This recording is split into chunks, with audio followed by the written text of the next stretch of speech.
అందరికీ నమస్కారం అండి.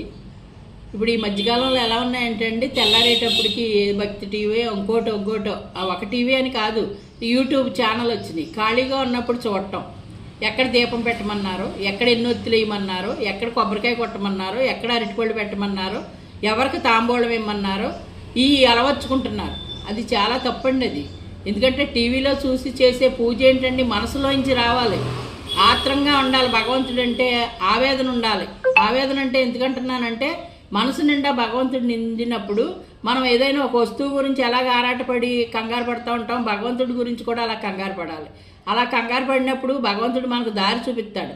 అది మానేసేసి దేవుడు ఎన్ని పువ్వులు పెట్టమన్నాడో, ఏ పువ్వు పెట్టమన్నాడో, ఎటు దీపం పెట్టమన్నాడో ఇవన్నీ వాళ్ళు చెప్తూ మనం చేయటం, అది అనవసరమైన ఇబ్బందికరంగా ఉంటుంది. ఇంట్లో కొంతమందికి ఈ పద్ధతులు నచ్చుతాయి, కొంతమందికి నచ్చవు.